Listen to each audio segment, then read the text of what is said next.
welcome to what should be an enjoyable trip down the rabbit hole that is reality, because reality really is the ultimate reality show. We're here to be your guides and show you just how deep and fascinating it can go. Because our interests cover and touch many of the bases. We snapshot the stories that have caught our eye in the news, technology and science, To the unexplained mysteries and stories that certainly raise an eyebrow. as well as news, info that raises serious flags and political banter. Looking also at history, strange tales and the Fortean, aiming to cover it all and casting light across a whole spectrum of stuff. Whether you listen in search of knowledge or are dipping in for entertainment, We're here as people just like you, passing our social commentary on what inspires and affects us. Welcome to the Rabbit Hole That Is Reality Radio podcast. This is episode 6. I'm your host, Kristian, and I'm joined here by Sylvia Wicks. Okay, there's quite a lot we want to be talking about today, really. There's many subjects that are in the press, and stuff that isn't in the press. But, so first of all, really, how you doing? With this heat wave going on and all, I'm kind of glad about the weather cooling down. Yeah, the weather's been pretty crazy up here. I know you had, this massive storm, fork lightning hitting the ground, had massive flooding. It was actually pretty spectacular, to be honest. Pretty awesome. There's thunder that was, not quite rattling the windows, but it was really loud. For at least all night. I think it was last Thursday, was it? When the big storm hit. I literally sat outside. We got a wall not far from us, and it's quite low, like 3 foot tall. I just sat on there and just enjoyed the really heavy raindrops and just the lightning. It was constant. I was filming the clouds with my camera, and just the lightning was just non-stop. Normally you hear you see a lightning strike, or a lightning flash, and then X amount of seconds later you hear the sound. What was happening this time, it was just constant lightning, flash, flash, flash, flash, flash. It was just watching this electric storm. It was amazing. Yeah, it really was. And some of the lightning wasn't even the touching the ground type of lightning. It was going from cloud to cloud. Yeah, which was pretty spectacular. That's right, it was fork lightning, what was kind of going from cloud to cloud. I saw it quite a few times. So let's go for the rundown of what we've got coming up in today's show. Hundreds of children as young as 3 have been identified as being terrorists under the Channel Project. And is it good news? Supermarket chains could be fined up to £1 billion if they bully their suppliers, a new watchdog has announced. However, is it really good news, or is there something sinister going on behind the story? Are you annoyed by cold calls? You can now fight back as Which launches an online tool for reporting nuisance calls and texts. Was prompted today to sign a petition that is gaining traction on social media, and that is, it's the Stopping the Misuse of Parent and Toddler Disabled Parking Bays in the UK. Now, listen to our thoughts on this. Go Home Illegal Immigrants campaign may spread UK-wide. As sleepwalking into censorship, the Prime Minister's aim to block hardcore pornography has also found itself back in the press, because it's not just hardcore pornography that is going to be the material that it blocks. Many more subjects are also on that block list, which has got serious implications for all of us. In science demonstrates that we are indeed influenced and affected by the cycles of the moon, and we delve into related studies as well. False memories successfully inserted into mammals and the controlling of behaviour. We review animated short film Wolf Song by Taniko Pandoya. If you love Hayao Miyazaki films such as Princess Mononoke, Spirited Away and The Wind is Rising, this is going to be a treat. And in technology, an elite hacker who was due to demonstrate how heart implants can be hacked has died suddenly and unexpectedly in San Francisco. Tweets and threads on the internet are rife with conspiracy. Disney is making new strides in interactivity in gaming, and gamers could be able to feel the thwack of a ball or bullets whooshing past their faces with Disney's experimental airflow technology. In the environment, a new breed of hero shrew, theorized over 100 years ago, has at last been discovered. Problem, reaction, solution. Climate change breaking the illusion. The summaries of stories make a revelation. In the Unexplained today, we're going to be looking at the Voynich Manuscript, a manuscript that has defied translation. But aren't we looking at it the wrong way? In the Fortean, our selection of the strange, weird and wonderful hitting the headlines and more. Okay, all this coming up on Rabbit Hole That Is Reality today.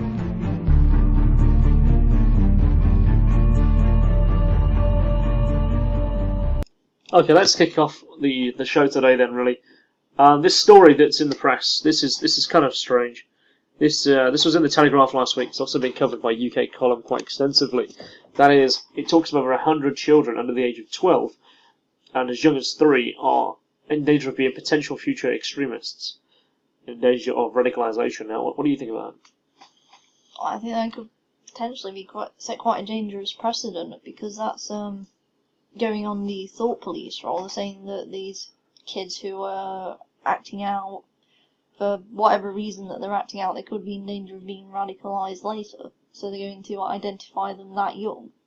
Okay, so this is under what's known as the Channel Project. It's been run out of the Home Office and by the Association of Chief Police Officers. Now, this project obviously seeking to profile children, who are going to be terrorists, who are going to be extremists, who are going to have extreme behaviour issues, which essentially is going to be a threat to society. It's like a Minority Report pre-crime kind of thing. It's exactly a pre-crime thing. I mean, you're finding out the type of people who are referring them. According to the study, there's been 2,653 referrals at the time of going to press of the Telegraph, and these were coming from parents, teachers, and then also, it's neighbours, bin men, police, who are also reporting situations. And it really is. It's the thought police of 1984. Yeah, so you see that kid over there, that one that's having a go at his neighbour. He's going to be a terrorist when he grows up, so we're going to need to profile this kid and watch him through the rest of his life, just in case he might do it. Profiling names, addresses, locations, and this could go off to essentially a private organisation, or it's going to be a section of the police where they're going to be the ones going after them, finding them, chasing them, tracking them, and their activities, their behaviour, their social profiling, their Facebook they'll have accounts. To keep a big database of them. They're going to watch them throughout the rest of their lives. Yeah, so it's as young as 3 have been identified as being terrorists, and under the age of 12 there's over 100 children on this classification list. Now, you mentioned the word Minority Report there. It's very much that pre-crime context that you're finding these children in, or these people in. So these 2,653 people have been identified as being extremists, or potential extremists, future. But does that include us? I don't think so, because we're not in that young age group. We are in their 2,653. There's only 100 that are children. Oh, as possible then, I suppose, because we're very outspoken on the state of things. Well, you look at how many people in the UK right now who are talking out against crime, pre-crime, secret courts, secret arrangements, those who are looking in and researching what's happening in the banking sector, the financial sector, those who are highlighting the terror projects of like what's happening with Common Purpose, those who are anti-globalization activists, those who NLP projects that you highlighted before in one of our previous shows. Yeah, so what I was going to go with that, I know the reason you mentioned that is because this can only be behind one team. This must be a Common Purpose program. This must be being run out of like the behavioural insight team, where the profiling behaviours and sociological, conditions and psychological behaviours. This can only be run out of there. Yeah, it must be, because this is exactly the sort of thing that they'd be looking at. Exactly. This must be the people who are behind this project, and you have to bear in mind that the government is so good at this. I mean, the Home Office, Whitehall are so good at this behavioural insight team. They're actually selling it to other countries. They really are. They're selling their projects, the way that they manipulate people, and the success they've had to other countries. We know that Australia have now bought it. We know that France and Germany and Italy are looking into it as well. So the UK is actually buying their psychological profiling. And so the UK has. It's become so successful that other countries are lining up to buy it. Yeah.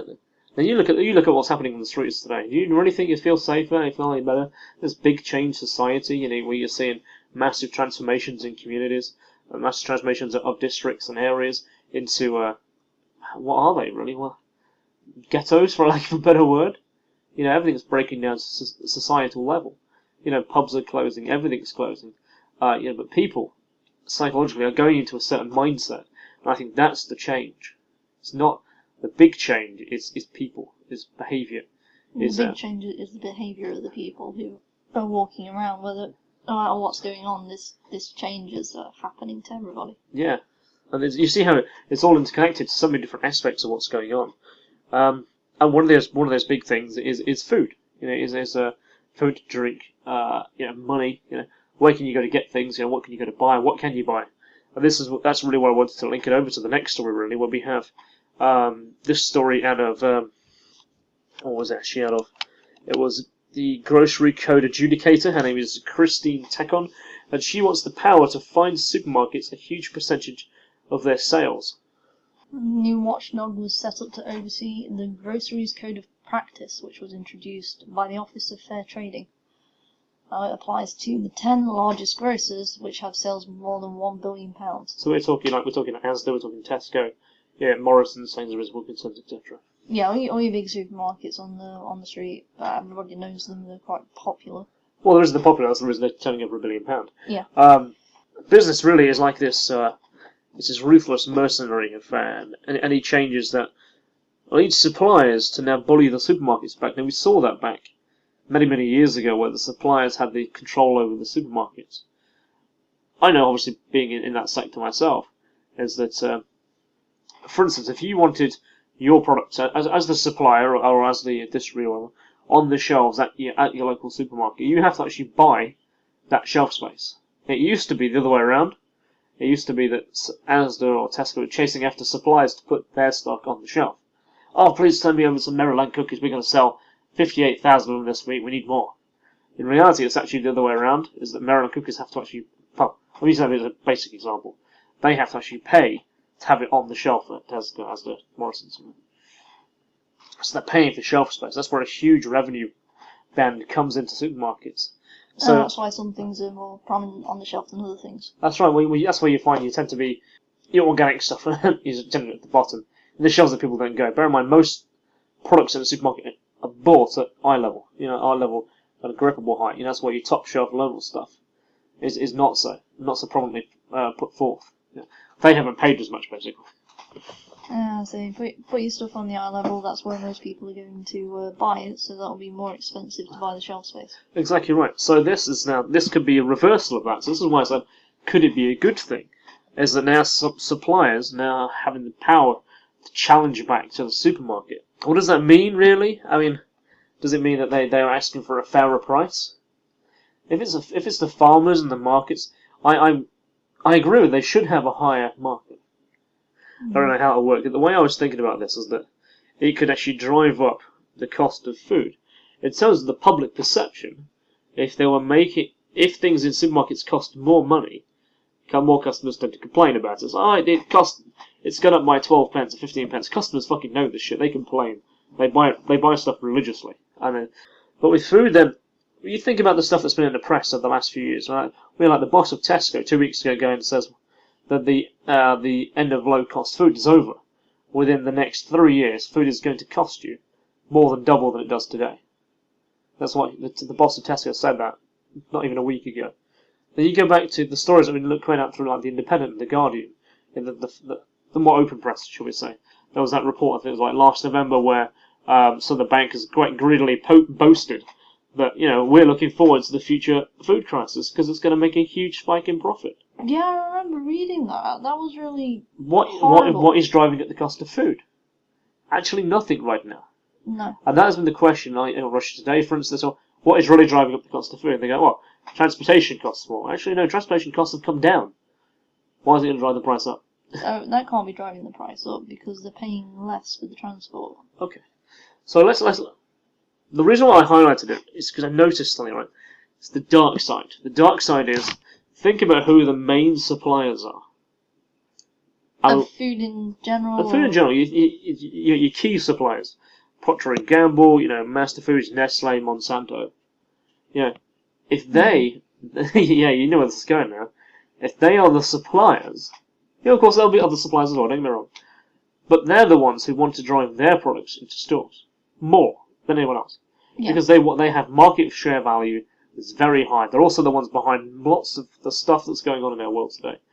That, campaigners are talking about, activists have been talking about for years. We know what they're doing to the foods. But we also know they have a very nice, friendly public face. So, there's this massive battle going on behind the scenes that the public don't really see.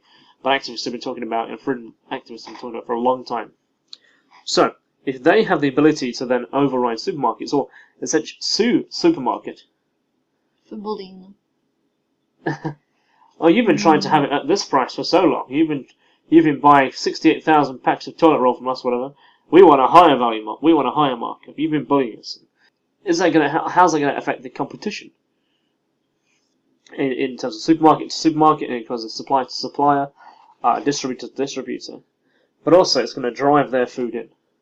If they can drive the cost of food up and put their own stuff down, more people will buy their stuff. Drive the competition out of business, like the organic farmers and those who are refusing to use like pesticides and shit. It's going to drive them out of business. Then the only people there is to supply with is them. Is like Monsanto. It's like Nestle, P&G. That's because those kind of companies, those kind of huge companies, can afford to take the loss. If they lower their prices in order to force their food into the supermarkets, and the supermarkets can go, well, we don't want your organic food because it's going to cost us too much. Yeah, and we can get it from them for much cheaper. Yeah, and the suppliers are on there like, oh, we'll take a loss for now, make more later on. And of course, when the supermarket says, well, no, what about these? Well, that's against the competition rules and stuff. Do you remember that was the story like was on last week's show? We were talking about how in the US they've put forward a law. It's gone through Congress. It has passed. That was government cannot block or put a ruling in that affects a company's expected profit. Expected profits. Yes, I remember that. So if a company is trying to make an expected profit, or they're going into a country or whatever, and whether it's the country puts the law in, or even a company puts legislation or policy in that would affect that company's profits, they can sue them. Imagine that twisted with this. You can kind of see a really dark, twisted picture kind of emerge. It's a kind of grey area, lots of grey in it. Yeah, lots of grey areas.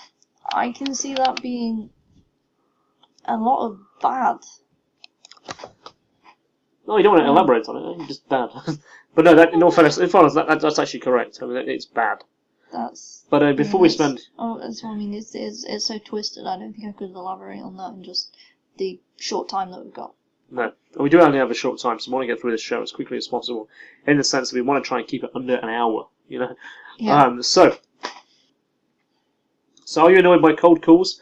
It's time to fight back, as the watchdog launches an online tool for reporting nuisance texts and calls. And the Witch tool directs consumers to the right place to make a complaint.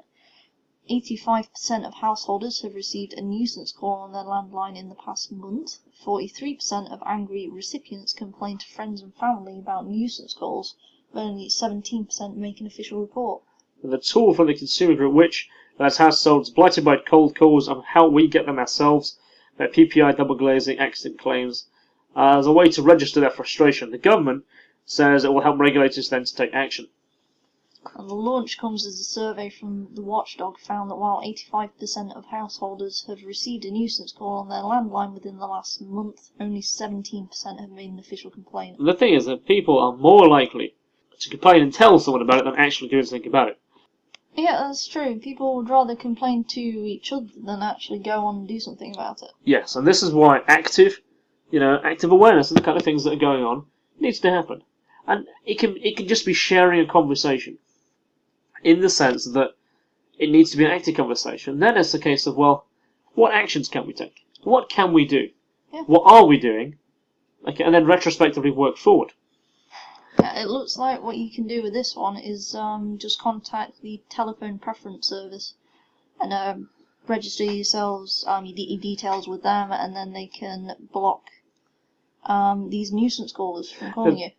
Well, strictly speaking, that's not completely the case, because the telephone preference service has already been set up, and the idea is there's like 18 million private household numbers and phone numbers, and the government made it illegal for a company to ring anyone on that list. Yes, that's it.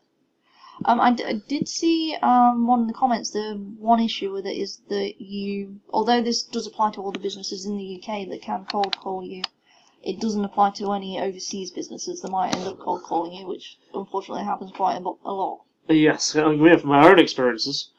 How many phone calls we had from Windows? Yeah, it's clearly not Windows. Are you in front of your PC right now? Okay, this is kind of a Nigerian guy on the phone, or some kind of Indian guy who's going, you must get your computer right now. Press Alt and Windows and R key. Press it now. You got a virus on your PC. You got a problem. I'll sort it out. Under a high pressure speak. I was like, okay, look at all the errors you've got on your PC. You need some virus software. I'm going to send you this link right now to sort your problems out. and you realise it installs the kind of shit that actually you didn't have in the first place. The amount of people who've had that problem is insane. When you just go to them, yeah, but I've got Linux, or I run Ubuntu. And they're like, and they get really confused. Oh, they let you have fun with them by going, what's a Windows key? There's a key with a window on it. I don't have a key with a window on it. It's at the bottom corner next to the control button. That's a flag button. It has a picture of a flag on it, not a window. And they're like, it has a window on it. It's got a flag on it. It's like, that's the super button. It's supposed to be a Linux user here. Of course, yeah. And they're like, no, it's next to the control and alt button. No, the button in between there is a super button. Okay. I remember there was one where a guy asked you to put the buttons in. We were using Linux at the time. You went, no, that brings up terminal. And the guy was like, what's terminal? No, it was a control and T, I think. Yeah, control and T. No, alt and T opens terminal. Anyway, yeah. We digress. The next story I want to be looking at is what was this one? So what prompted me today? This petition, right? I only did this in on purpose, very late in terms of the production, and that is I must have got 3 messages today about this campaign from Change.org. It's been posted on there. It's to stop the misuse of parent and toddler bays in the UK. Now I guess this basically is women and disabled people who are complaining generally about go to the supermarket and they can't get a parking space close to the bloody door. Yeah, because people who don't need it are parking there. Alright, okay. What do you think about that? Do you think it's a good thing or a bad thing to petition against it? But they're campaigning that the government does something about it. That's basically what it is. So, I have to say, what can the government do about it? Because they're private parking lots most of the time, so the government's not going to have any jurisdiction over them. No. But what a lot of supermarkets do have is they'll hire a company like Frasda.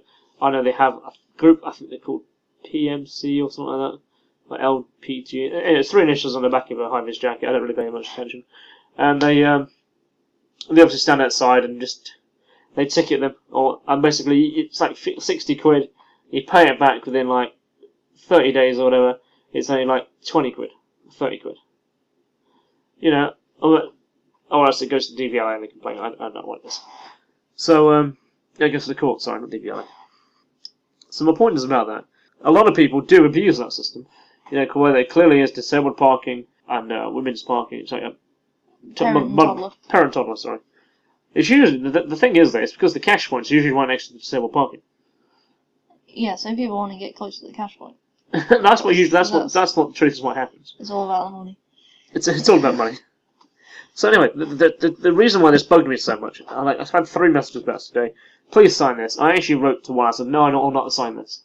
Because you're also putting people out of work. Wait, explain. What do you mean by how is that putting people out of work? Okay. Now there was this guy who used to work at my old workplace, and he did that. That was his job. His job was to be a parking attendant. Nice guy, I basically worked there for like 2 years, and actually he was really liked by the community. And he would generally work like 10 till 4, like Monday to Friday. Obviously, all the old people who would come in there would know who he is. They'd all talk to him. He's a really friendly guy. Now he got to the point actually where people stopped parking in the disabled bay. Stopped parking in the mother and babies. So he was doing his job, and he did it really well. Yeah, so he did it so well that people stopped doing this. When he was there, no one did it because of course he encouraged them. Hey mate, you can park up there instead. Yeah. So, but because he was doing his job so well, they were getting no money. So they fired him. What? They fired him for doing his job well. So they fired him for not getting enough money per ticket because he was doing his job so well that people weren't going to park in the wrong place, and they weren't able to find them for doing it. No. What? His name was Mike, and that poor guy. Well, yeah. So actually, in terms of him doing his job, he did a brilliant job. Did it so well, it stopped them earning money. So they got rid of him. Yes. Because he did a good job. Yes, because he wasn't making quota on the amount of tickets he was doing on a daily basis and a weekly basis, which technically would pay for his wages. In a roundabout way. Yes. That makes no sense. Surely you pay the guy for doing a good job, not doing a bad job. Well, he has to let them through and then capture them. Yeah, so he has to disappear, They come back. That's what the new guy has to do. He has to disappear, and then when someone parks up, he then gives a bus ticket on it. So they have to hide in a car. Deceive people. Yes, he has to go hide in a car. Then when a car draws up that doesn't have a disabled plate in it, or doesn't have a then he goes out and puts the thing on and disappears. Seriously, that is seriously the case right now outside my workplace. That's disgusting. It is disgusting. So yes, don't sign this. Keep people in the job. Yeah, don't do it. I'm not hearing that. Just don't do it. Okay, yes, they go home illegal immigrants as well. The British government says the controversial billboard scheme. I love this actually. I saw it. Basically, it's commanding illegal immigrants to go home or face arrest. But please text. Yeah. If you're an illegal immigrant, please text us, and then we'll come pick you up. I know. I couldn't believe that the way that this was so well implemented and so bad. It's just a complete fail. It's like there's a big ass sign on the back of a bus which drives around, or a truck or whatever, drives around London, and please text us this number if you're an illegal immigrant. Don't they also have somebody on the if you're an illegal phone going, go home? Yeah. If you're an illegal immigrant, why would you text them? I have no idea. Why would you do that? Because what is that going to do? It's going to put you on the list. Yeah. Of the ones to come and pick up. To get you exported because you're illegal. But anyway, they actually want to roll this out UK-wide. That's But how easy is that? Interesting. How easy is that of a job? You sit there and you drive around with a big ass sign in the back of your truck. Yeah, that's a pretty easy job. Yeah, just drive I might just do that privately, you know. Yeah, gladly have a sign in the back of my truck. Drive around town. Yeah. Well, anyway, I was actually at work on Sunday, and they had the Andrew Marr show on Andrew Marr. He's like a political commentator and interviewer. He's on BBC every Sunday. I quite like watching his show. And the business secretary, Vince Cable, was on there, and he was condemning the campaign as stupid and offensive. And it's offensive, really, because it's like, well, doesn't it kind of scare people away from coming to the UK? That's one of the things he was saying. Yeah, I can see that. And generally, like I just said, it's kind of stupid, really. It's go home or face arrest. Well, it's kind of stupid, because, you know, like you say, if you're an illegal immigrant, why would you text them saying, hey, I'm an illegal immigrant? Why would you do that? Anyway. The next part, the funny part of the story is, because it's one of them stories where it's not only is it funny and stupid in a faceplant, it's then a faceplant hard into a bus. Okay, and what I mean by this is the MoveOn.org has a petition urging lawmakers to change the term illegal immigrant in the term that we're using it. Right. Now, what are they? If they're in the UK illegally, what does that make them? Well, that makes them illegal. We're not allowed to use that word now. Political, correctness wants to change that term to undocumented immigrants. What? How's that any... That just sounds stupid. Well, really, they're actually called illegal aliens. When you're a legal alien or an illegal alien. That's the correct term, Yeah, that's true. That's true. But we have to call them immigrants. So, yeah, they want to change the term, from illegal immigrants to undocumented immigrants. To be politically correct as not to offend those who are illegal. Not to be anti-PC here, but if they're illegal, why does it matter what we call them because they came here illegally? Hey, they have feelings too. I'm sure they do, but they're still illegal. That's not how it works. That we have to bend over backwards to make sure they are very comfortable and they're not upset by the fact that we have views against them, or views that are contrary to them feeling comfortable. Should I say? I can't get this politically correct, of course. This is my opinion. You see, I have to do that? Yes, I can see what you have to do there. I have to say it's my opinion, or else I'll be coming and knocking my doors. Sorry, mate, you're breaking the law of making these people feel uncomfortable. In my opinion, that's stupid. That's our opinion, yes. Okay, so let's just kick it into from the topical news into another gear, really. This is a more laid back, but I think this is really, really interesting from a science point of view. That is, new findings coming out of a research study shows that the moon really does have a hard line effect on the human body. Now, I know that you've obviously read into this story a bit as well.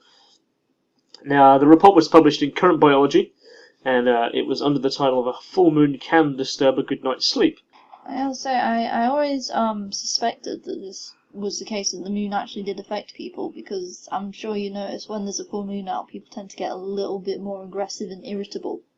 No, so I've always wondered what that actually is caused by. No, anyone who shouts at werewolves now and howls, I might have to put a hound sound effect on this. Woo! Really? I mean, really? What about werewolves? Because that is what it infers. You think of the full moon, humanity for some reason has this instant jump to the word werewolf. Yes, that's true. That's because in mythology it's always been related to the full moon. Yeah, so in the mythologies, of course, when there's a full moon, people get super aggressive, and there's those who get super hairy and go and maul people. It's alleged, and it is only alleged, it's never been proven, that when it comes to certain times of the month, police have to deal with more cases. Yes, it is. But that has actually been debunked. Alleged. That has been debunked. I read a science article and for Teen Times about this, and it was from the Met Office, the Metropolitan Police Office, that is. They debunked that completely. That's actually not true. Well, that's fine. I was more talking about our personal experience. Okay. Researchers have found evidence of lunar influence on a study of 33 volunteers. They were sleeping in tightly controlled laboratory conditions, and the findings revealed that around the full moon, the brain activity relating to deep sleep, as in going into REM sleep, actually changed. Now that is, it dropped by over a third. So you actually deep sleep less. That also means that your body doesn't produce melatonin, it doesn't produce as much DMT. You have much less deep sleep. So yes, you are psychologically more bothered, but physiologically as well, and irritated. Yep, because you haven't rested as much as you would normally. Also, say it takes people a bit longer to get to sleep, and they get about 20 minutes less sleep than normal. That's right. So yeah, the Professor Kajuchen, he says the lunar cycle does influence human sleep. But even when one does not see the moon and is not aware of the actual moon phase, when the moon was around, the volunteers took longer to nod off, had poorer quality sleep despite being shut in a darkened room, current biology reports. There also was a dip in the hormone level known as melatonin, which is linked to the body's natural clock cycle. When it's dark, the body makes more melatonin, and it produces less when it's light. Being exposed to the bright lights in the evening or too little light during the day can disrupt the body's terminal melatonin cycles. So the work done in current biology, Professor Kristian and his colleagues over at the Basel University in Switzerland have suggested that the moon's effects are unrelated to its brightness, which has been theorized before. They always thought, well, when there's brighter moon, you produce more or less melatonin. That would affect the sleep cycle. Well, actually, this study... Yeah, because the light would stop you from producing as much melatonin as when it would be a dark, a new moon, or less light in the sky. Yeah, so this study actually it helps to disprove, helps to support around that theory that, but it's not the moon itself. It's not the lightness of the moon. It's not the brightness, which of course is actually the sun reflecting off it. It's not the moon doesn't have any source of light at all. Yeah, it's not the light coming off it. It's something else to do with the lunar cycle. That's right. Well, it must have a gravitational pull on the human body, like all bodies of water around the world. It clearly has an effect on our own. That wouldn't surprise me, because when the moon's full, that's when the high tides come along, because it's getting a bigger pull. But when it's a new moon, then the tides go lower. It's only when it goes through waxing and waning periods. There are indeed registrable differences on the Earth, and of course, therefore, now even in ourselves. I had a look at some other related studies around this. Unsurprisingly, there's a lot of culture, and there's studies their cultural cycles and cultural theories, and their practices are actually based around the lunar cycles. So it's unsurprising that it's had an effect. You think about how the Vikings, of course, they would always get absolutely wasted when it's full moon. Now, is that then for evolutionary has taught us, that we always choose to get more drunk on a bright night, and therefore that's why we're more aggressive on the town centres or whatever. Because evolutionary, we've always more inclined to drink more when there's a full moon. Yeah, perhaps. Yeah, that's what a UK expert, Neil Stanley, said. It's a cultural story around the full moon. It's not surprisingly there's an effect. Now, this actually now it's up to science to try and find what the cause is of how we sleep differently when there's a full moon. Now, and there's a related story around this as well, and it's a terrible, terrible headline that I found, and it's from the Daily Mail, that is, because I hate how they just use the wrong term. I'll run that back by again. So the source of this real story, behind all this, is that a study from Rhode Island Hospital, and it was published in the journal Interactive Cardiovascular and Thoracic Surgery. Now, it says of 210 patients between January 1996 and December 2011 who had life-threatening tears in their aorta. Now, Dr. Franz Selke, he's the lead researcher and cardiopathic surgeon, who says the odds of dying through the procedure are greatly reduced during the waning full moon. Now, do you know where this is going? Can you guess what that headline title once said in the Daily Mail? Okay, just stay with it, so I'll read a bit more and see if you can actually guess the title of what the Daily Mail said was the headline. Okay, so I'll read back for that one again. Okay, so Dr. Franz Selke, he was the head researcher and chief cardiopathic surgeon, said the odds of dying following the procedure, the life-threatening tears between 1996 and 2011, were reduced during the full moon. Okay, so what I'm going to do, I'm going to read a few of these story facts here, and then I'm going to show you, Sylvia, the headline, what they used. Okay. Okay, so they observed a trend in dates, and they noticed that there was a higher ratio on a 28-day scale. And then they compared that directly to the full moon. So what they actually noticed realistically on a graph, I guess they used, they realised on a 28-day cycle, more people survived at certain periods of the month. And I guess at some time, someone went, oh, what's the moon cycle? And they compared them. Oh, that must be a reason why. So they must have noticed the 28-day cycle of their recoveries.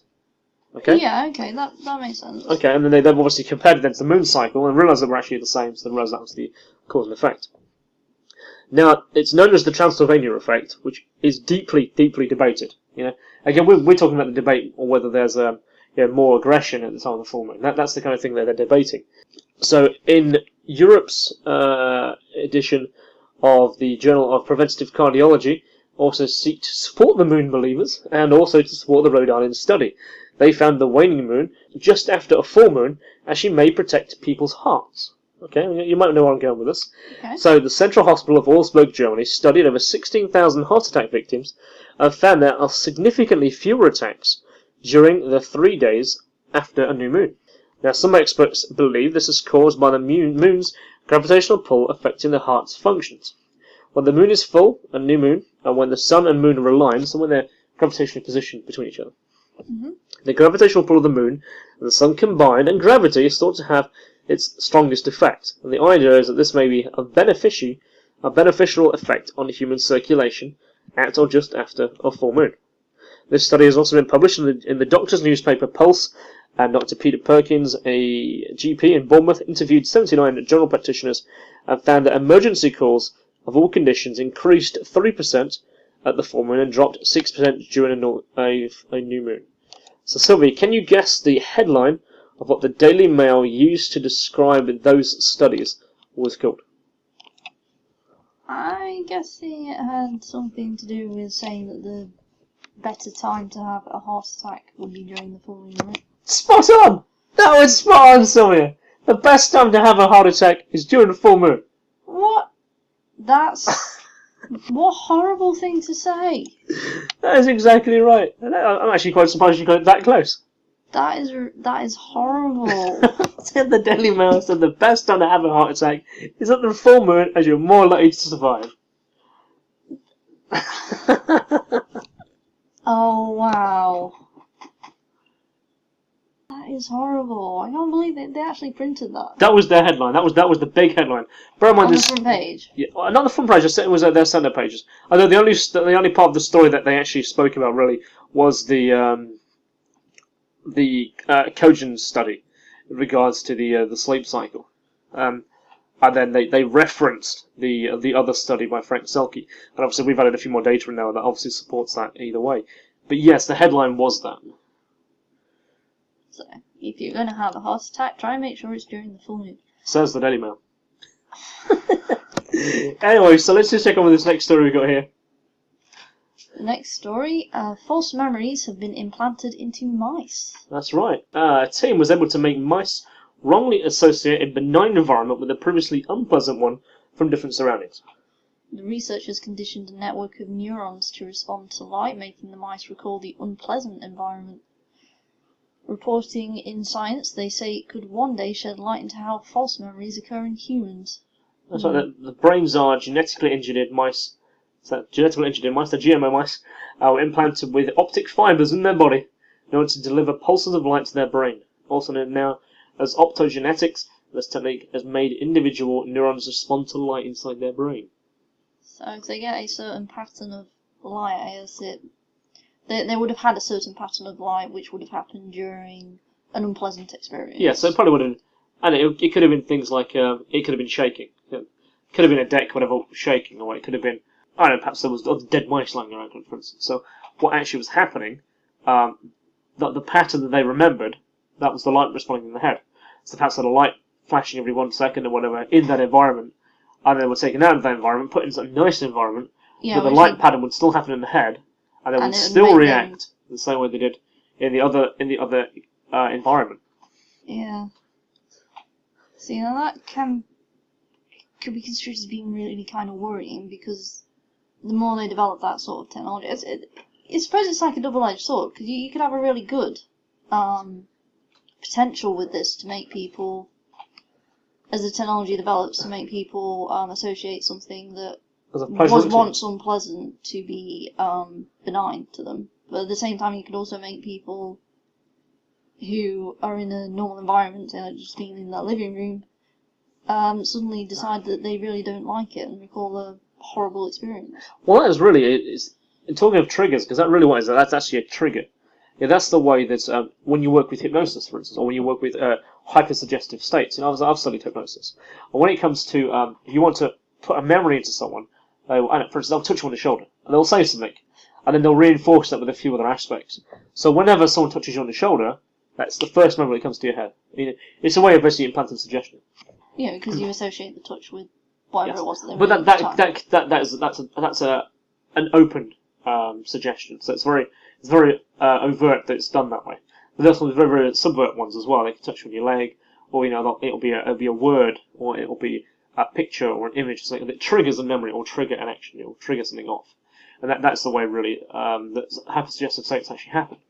Now imagine now obviously they're using light to do that. It'd be interesting to see what kind of studies come away from that in regards to human psychological behaviour. Yeah, it would be, as they go through this. It would be really interesting to see what they find out. Absolutely. Kind of pushes a few worry buttons as well. Like you were saying, if you could make someone in a very pleasant environment, say they're at home, instantly have a bad association thought come through to them, or as in like they could go back to regress to a moment they were getting bullied, or they were having a really bad experience, like coughing or something like that. But you put that into when they're in a safe environment, suddenly you make all safe environments for that person a bad place to be.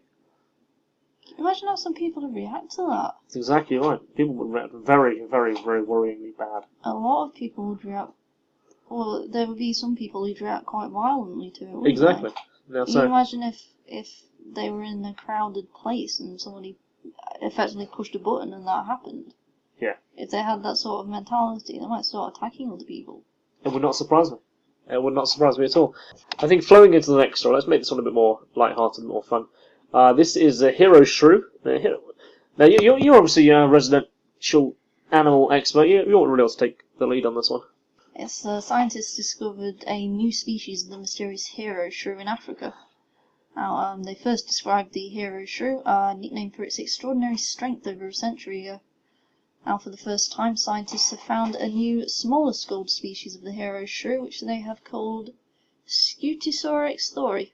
I think I pronounced that right. The authors propose in the Royal Society Journal Biology letters that its unique interlocking vertebrae give it the strength to move large objects, which is really interesting, because this thing is really quite small. It's only about as big as a mouse. Shrews really tiny. They theorise that because of this mammal's interlocking spine, it could potentially, say, crawl under a rock that will be bigger than it and actually push it up. Yeah, it has a much stronger vertebrae, doesn't it? A much stronger muscle, expanded backbone, and it has the ability to, like you said, to crawl under smaller spaces and effectively lift things, which are much, much heavier than its own weight. I guess, ants do that, don't they? They carry things 6 times their weight.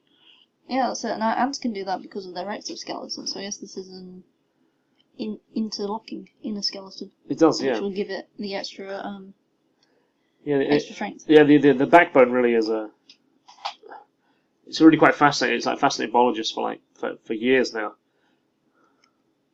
Until now, there have only been one species known with this bizarre vertebral column. It's been theorised that there might be others. But they never found any till now. No, never found any until just now. Yeah. What I read, they found the original hero shrew about 100 years ago, which is a bigger one. This is a new one with a smaller skull. It's effectively a new subspecies. Yeah. But they never found any other shrews with this interlocking spine. You know, that kind of reminds me of is the story of the hamster. We're looking up on our wall now. I mean, we published a magazine. We still publish a magazine, right? We've done about 4 or 5 issues now. In our very first issue, we did a special on cryptozoology, which is the study of animals thought may or may not exist. Mm-hmm. And one was the hamster. Now, most people have a hamster at home, or they've had a hamster, or they know someone who's got one, right?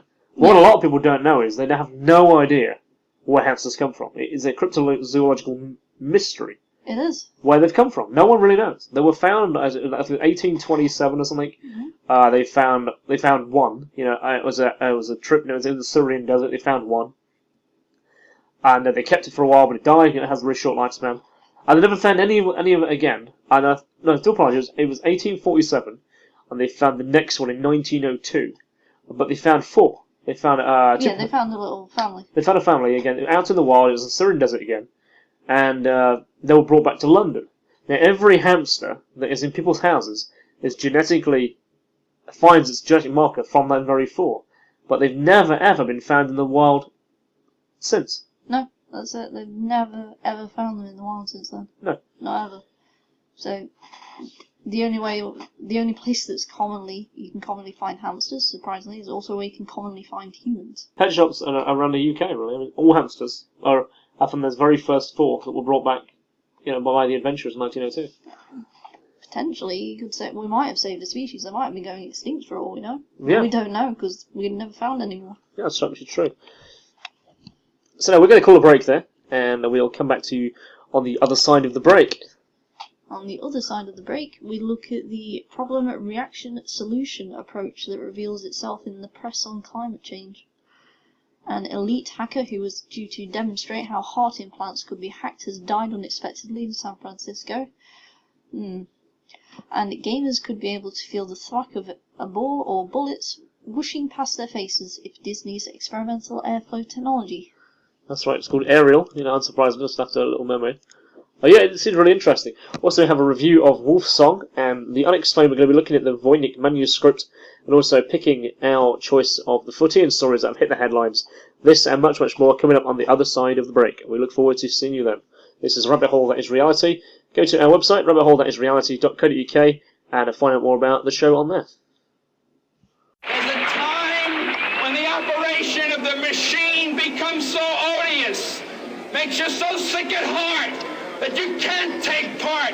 You can't even passively take part. And you've got to put your bodies upon the gears and upon the wheels, upon the levers, upon all the apparatus, and you've got to make it stop.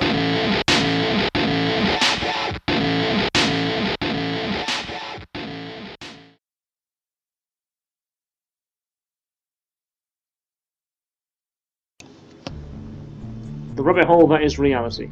Across the spectrum of topical talk, news that raises an eyebrow, science, technology, the environment, mysteries, strange tales, and the Portia, that is both informative and entertaining. As you spread our wings and catch our stride, you can find us now on the web, rabbithole.thatisreality.co.uk, where you can listen, download, and watch all the episodes produced so far. Find us on Facebook, facebook.com/rabbithole.thatisreality, or follow the presenters on Twitter @DefineChristian and @Sylvia Dragoon for commentary, insight, and conversation. This is the Rabbit Hole That Is Reality.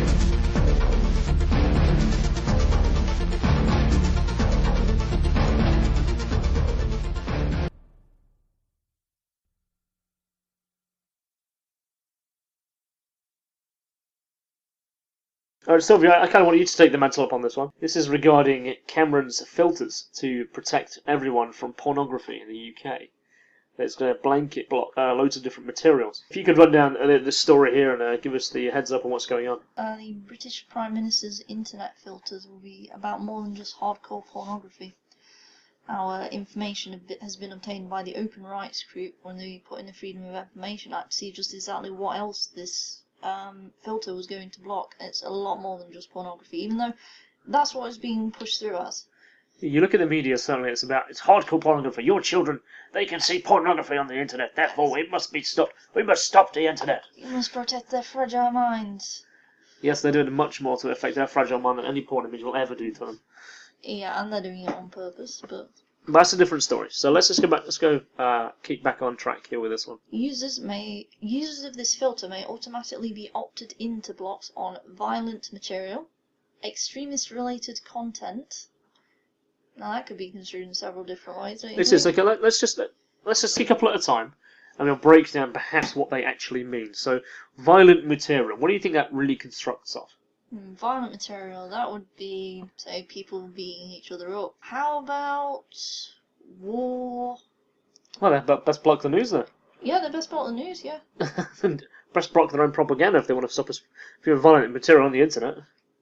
Yeah, there's the bombs going off in war zones, or soldiers having a fight with somebody. Oh yeah, we'll just share the pictures of planting flowers. That works. Oh yes, our soldiers are over there planting flowers.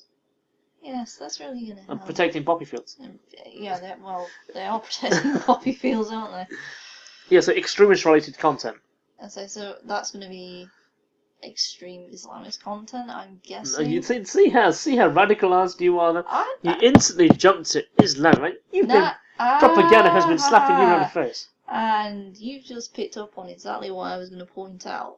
Because they've been pushing that agenda right so much on people, that's immediately what everybody's going to think of. Yeah. But the truth is extreme content, really, extremist-related content, is anything that is going to be anti-view of the government, isn't it, really?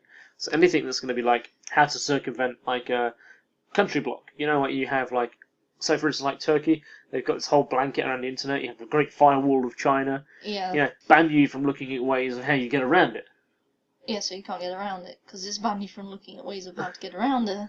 Extremist-related content is going to be stuff like, they can block, like, InfoWars or UK Column or, all the places where you're learning about the alternative news media.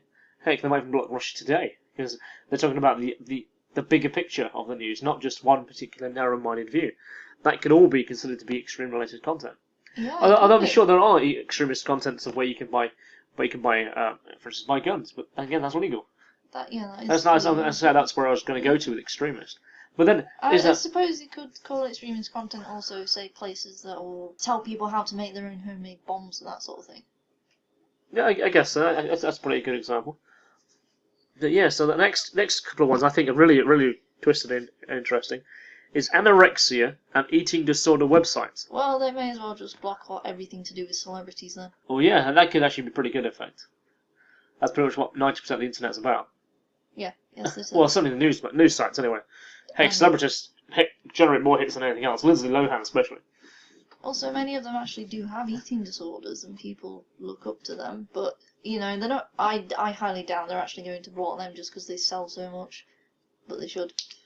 Okay, so already on the list, besides pornography, is hardcore material, extremist-related content, anorexia, and eating disorder websites. I have to say, I've never gone looking really for those kind of contents. But eating disorder websites, is that perhaps, a fetish, as well as just being, people looking generally for information on how to beat those kind of things, or, inquiring about them? I think maybe people looking for, especially girls, people looking for information on how to have an eating disorder. Because I do remember reading this, it was a couple years ago. There were girls who were put under so much pressure to, to be thin and pretty, and there was the size 0 thing, which I think was really stupid personally, but they pushed it anyway. For girls to go looking to actually try and make themselves have an eating disorder so they would be so thin that you could see their ribs, because they thought that was pretty. Well, they thought that kind of stuff was pretty because that's generally what's on the news.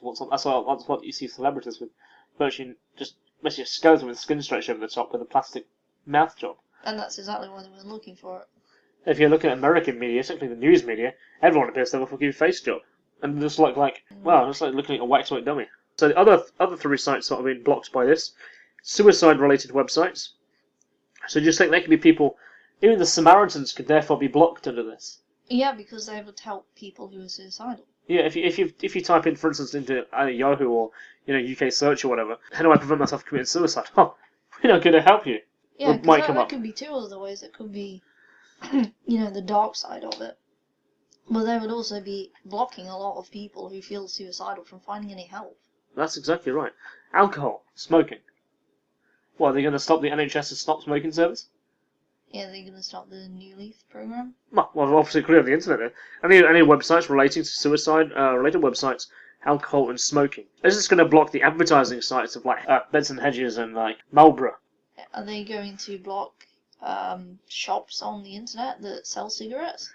Well, Are they going to block shops on the internet that sell alcohol? the thing, there's two other aspects to this of the other related content that's going to be blocked. It actually has me more bothered than anything else. There's actually three, but two really bother me. Web forums and esoteric material. It's going to block forums? It's going to block web forums. Of course, in the real world, in the UK now, you can no longer stand as a group of 4 people. So, because it generates discussion and intimidation, plus, of course, you can get together and talk about the kind of shit we're kind of talking about, what people are getting on about. Raising awareness. If there's more than 4 people standing together, the police can come over and go, break it up, people. Web forums is exactly what's happening. On the web, people get together and have discussions. Before there were social networks, everyone used forums. As well as social networks, everyone uses forums. Every website generally has a forum. Every place where people wish a discussion on certain headline topics, there's a forum. They're going to block all them? Really? I think that would be a monumental task to try and take up. You're damn right, because essentially it's just a piece of installed software that you'd put on your web server, or it'll be a link to a forum, or whatever. You think about all the free forums that are out there, like PHP and stuff. Which are essentially open source software. People can also generate a PHP generated forum. There's loads of stuff like BB boards. All that. Yeah, all that. there are thousands of those. Anybody can set one up. Like an esoteric material. Now, this bothers me. Throughout my time as being a researcher, and again, I don't really want to hype myself as being the only person. I wanted to know more about occult practice, the esoteric material that's out there, because our history, going back to the earliest levels of civilization, is based on symbolism. And the certain symbols that have generated throughout history, have permeated all cultures. They have a meaning. Certain words have different meanings. Certain symbols have multiple meanings. And the way you find that out is to go and research it. Look at what our ancestors did. Look at how they found out more about their ancestors. When you look at Plato's works, for instance, there's a particular discussion in one of his books where he is having discussion with 3 of the other people of that generation, and they're discussion about their legends from prehistory. What I just already remembered. I just think about they were ancient history, and they're thinking about their ancient history. That is esoteric within esoteric. Now, you talk about the symbolisms we got, like for instance, you walk down the street, you can't help but notice, say, the Starbucks logo, being of course the twin two-tailed mermaid. Yeah, that is esoteric symbolism. Yeah, if you want to know more about that, you go on the web. And the web is a brilliant place to find out all that kind of material. Yeah, and heck, I look at my bookcase over there. I have like 3 shelves dedicated to occult books, in the sense of that the occult just means for a bit of knowledge. Are you looking at knowledge that isn't generally practically known? I go over here and I get this book here. This is the Encyclopedia of the Occult, a guide to the best aspects of occult beliefs, practice, and law. I have this book because I know many of my friends who are pagan, many of my friends who are Christian. Their symbolism is based on esoteric law. And if they mention something, I need to know what it means, because I choose to be an informed citizen. Yeah, like when you're talking about the god Pan, who was an ancient god of forest and nature. Well, yeah. So what else did it mean? When you look at the symbolism that actually permeates their culture. What was that thing we were talking about earlier on? There's now the BHS. On every one of the BHS stores, there's some kind of like it's clearly an esoteric symbol, and that it's what was it? It's a two-headed dragon, and it's with it's a warrior of some kind. I think it's supposed to be with an. It was a cherub. That was it. It was a cherub with a dragon. Yeah, a two-headed dragon. Yeah. Although in esoteric meanings, it's not that the cherub is fighting the dragon. It's about the cherub represents a demonic kind of figure, and that he's riding on the dragon. Yeah. So that he's in control of them. He's directing them. But I wouldn't know that had I not gone to my books and found that out. No, you wouldn't have. You would have no idea. The same with the internet. If I cannot find that material, imagine if you're a religious historian or something like that. You talk about those people who have an interest in folklore and mythology. They effectively are the old gods. They are the gods we worshipped before we worship the single monotheistic gods. If you look at Hindu mythology, for instance, their arrangement of gods. The ones who are poly, effectively. So, isn't going to block us looking at them? Can I not look at no more religious, kind of iconography if they're blocking all esoteric material? Yeah, you wouldn't be able to research even the ancient Egyptian gods. No. What if I wanted to learn about Sekhmet or Set or Isis, or Horus or whatever? Can I no longer do that because that's considered to be esoteric? What if I was to go? Anubis, you wouldn't be able to find out about him. No. Would that mean all the pages say on Wikipedia or the sources that it links to or the data held on even religious websites? Is that all going to be blocked? Really? For all people, not just. That's just absolutely just despicable. Yeah, that's like blocking all this ancient history. You see, that's happened in the past. When you think about the Great Library of Alexandria, okay, that was burned down twice in AD 57 and also I think 714 or something, or 684 during the Crusades, where the Islamic and the Christian were obviously at war, and they decided to burn it down. It had a huge, huge archive of thousands upon thousands of years of accumulated knowledge of everything that came into Alexandria. It was the purpose of that library, literally, to gain knowledge of every ship trader that came in, and they wrote down their logs of where they've been in the world and what they've seen. Yeah, that was the purpose. Yeah, that was the ancient seat of knowledge. Yes. That was where every book and then everything was publicly available. So you wanted to go and find something about different culture in the world, you went and found it, and it was painstakingly handwritten. I personally believe that is the most valuable piece of information that's ever existed in terms of building with knowledge in one place that has ever existed.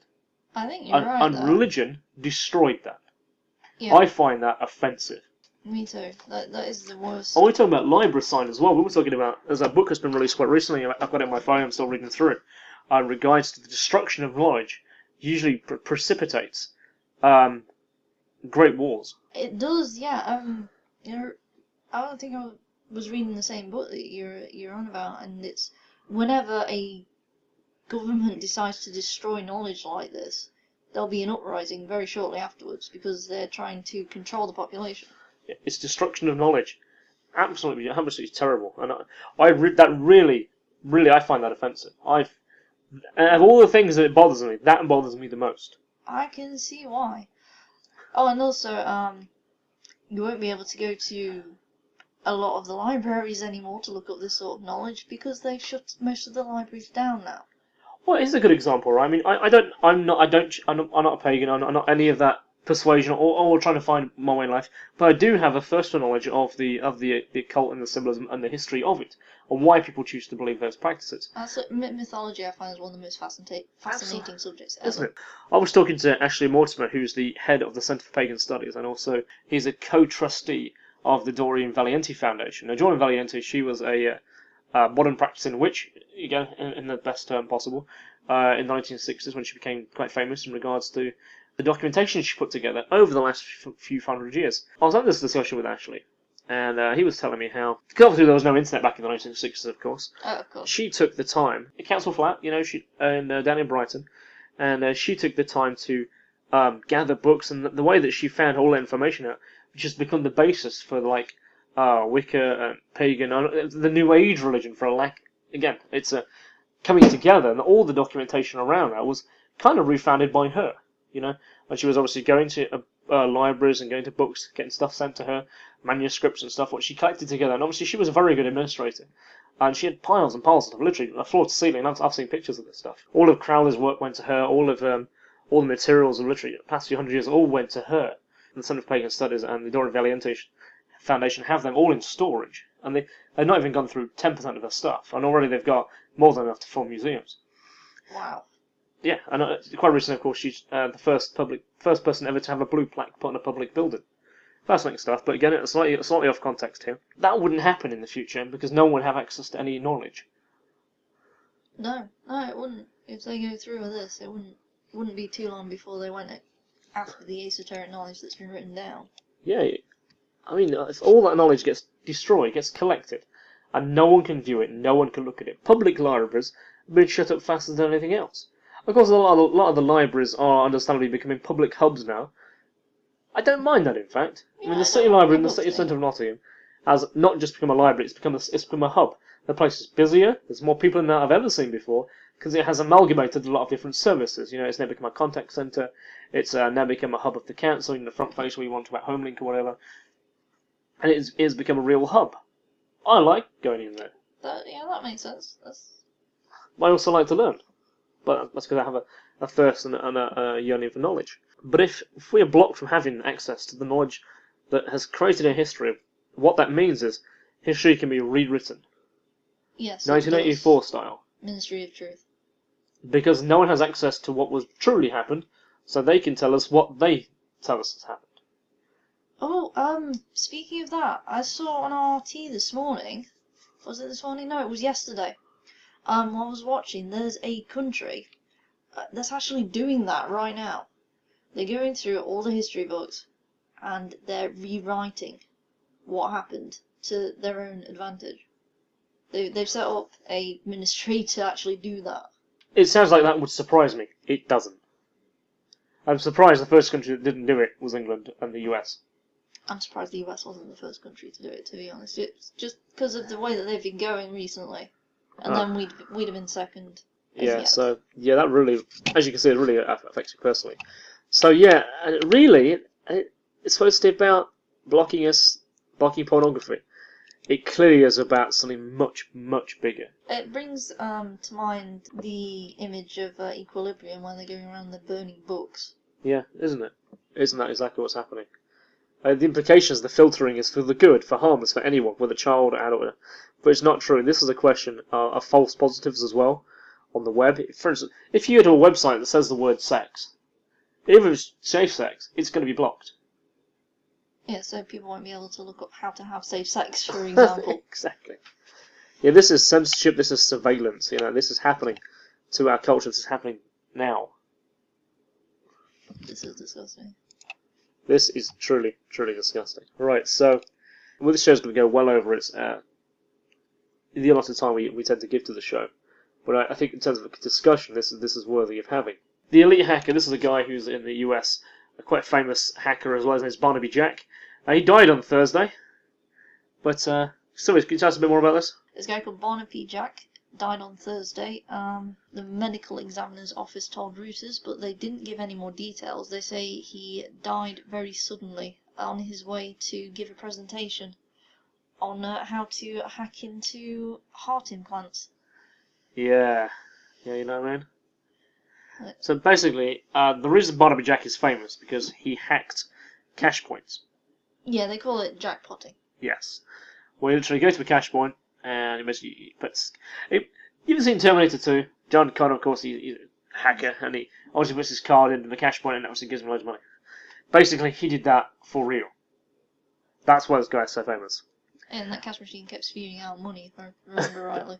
Yeah. He was due to give a presentation at the, what was it? The Black Hat Security Conference in Las Vegas. He died before he got there. He also demonstrated that he could hack into insulin injectors. Well, no, this is actually what it is. It's not water, it is the wine. He was talking about the flaws that are in insulin pumps in the chest. Those who have insulin levels. So the hack made it possible to control them and potentially administer a fatal dose. Yeah, that's right. He just wanted to demonstrate that it was possible. He wasn't going to do that to anybody, because if you were going to do that to anybody, you wouldn't want anybody else to know. But apparently you could do it within 50 metres of somebody. Well, some websites have said 30, I've also read 50. I'm going to say 50 because it sounds more extreme. So yeah, for 50 metres away, or 50, was it 50 feet? It's going to bum me to actually have a look. I think it was 30 feet. Oh, sorry, I do apologise. It's 30 feet. I'd say some reports have said 50, but basically it's about 9 metres away. But either way, it's triggering someone's insulin pump, compromise the device. And he did, I mean, obviously he's got a couple of quotes here. Yep, he said, "My purpose was not to allow anyone to be harmed by this because it's not easy to reproduce. But hopefully it will promote some change in these companies and get some meaningful security into these devices." And that's the thing, a lot of hackers, that's what they're doing it for. is to expose how flawed devices are. Yeah, they're doing it on a moral ground. It's true. You talk to hackers generally, on the net, or you see them in forums of it. There's a moral ambiguity about things. Yeah, so this guy, obviously, he wanted to show that these devices had flaws in them that could possibly kill people if somebody malicious came along and decided to try and hack into them. He wasn't, because he was going to a security excuse me, because he was going to a security conference to say, hey, this is what I found out, so can you put some security protocols in here to stop this from happening? Yeah, look what suspiciously happens along the way. I'm not party to any information there other than what's on the general internet right now. But yeah, Twitter basically kind of lit up with, well, he's clearly been bumped off for a reason. He's been knocked off on purpose. I do think that perhaps is a bit too far, because he's a hacker, because of what they're talking about, could cause someone's death. The fact that he has died, people jump to the conclusion that he's been killed off. That's true. We don't know the specifics, we don't know the details. What's suspicious, though, of course, is that they actually refused to declare why he died or how he died. Yeah, that does ring a bit suspiciously. Yeah, it's usually a matter of public record pretty quick. But in this case, it's not. Disney's invented a new technology which has been dubbed Aerial, which allows users to feel physical feedback from virtual images without having to wear gloves, belts, or vests.